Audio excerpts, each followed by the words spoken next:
Dans la partie 1a, E désigne un espace euclidien. Et dans la question 1, on nous demande de démontrer l'identité du parallélogramme, ce qui ne pose aucun problème en développant le carré de cette norme-là, et de même pour cela. Dans la question 2, on nous demande alors d'en déduire que si V et V' sont des vecteurs distincts de E, tels que la norme de U-V égale la norme de U-V', on a alors cette inégalité stricte-là entre ces deux normes-là. Or, si on écrit le carré de cette norme-là, on obtient cette quantité-là, avec ici un vecteur qui nous intéresse et également ici. Et de plus, ce vecteur-là moins celui-là nous intéresse également. Par conséquent, on va utiliser cette identité-là avec pour A ce vecteur-là et pour B celui-là. Et l'utilisation de cette identité-là nous mène alors directement au résultat. En tenant compte de cette égalité-là et du fait que la norme de V moins V' est strictement positive.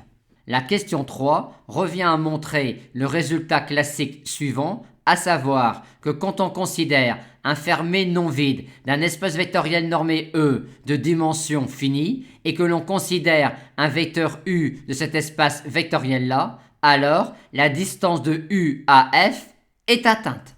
Pour cela, on dit, vu la définition de la distance de U à F, qu'il existe une suite Wn de vecteurs de grand F, telle que la norme de U moins Wn tendent, quand n tend vers plus infini, vers la distance de U à F.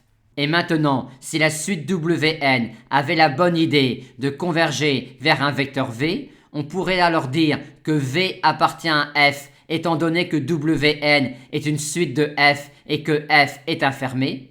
Et on pourrait également dire, étant donné la continuité de l'application norme sur un espace vectoriel normé quelconque, que la norme de U moins Wn tend, quand n tend vers plus infini, vers la norme de U moins V, ce qui démontrerait qu'il existe un vecteur V dans F, tel que distance de U à grand F égale norme de U moins V.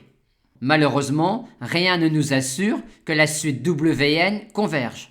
Par contre, vu que l'on a ici une suite convergente, donc a fortiori bornée, on en déduit, vu que Wn c'est Wn moins U plus U, que la suite Wn est également bornée. Comme on est dans un espace vectoriel normé de dimension finie, il existe alors, en vertu du théorème de Bolzano-Weierstrass, une suite extraite de la suite Wn qui converge. Et arrivé là, on conclut avec les arguments donnés précédemment.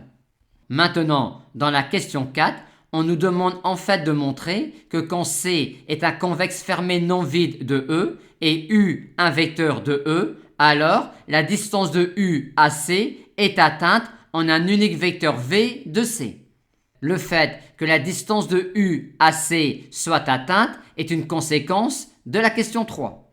Montrons maintenant que la distance de U à C est atteinte en un unique vecteur V de C. Pour cela, supposons qu'il existe dans C des vecteurs V et V' distincts, tels que la distance de U à V et la distance de U à V' représentent la distance de U à C. Et aboutissons alors à une absurdité. Et l'absurdité vient alors de l'inégalité que l'on récupère alors de la question 2.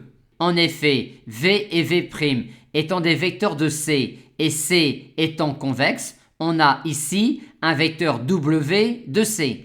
Et il est impossible que la distance de U à un vecteur W de C soit strictement inférieure à la distance de U à C. Par conséquent, la distance de U à C ne peut être atteinte qu'en un unique vecteur V de C. Et dans la suite du sujet, étant donné un espace euclidien E et un convexe C fermé non vide de E et un vecteur U de E, on appellera alors projeté de U sur C l'unique vecteur V de C en lequel la distance de U à C est atteinte.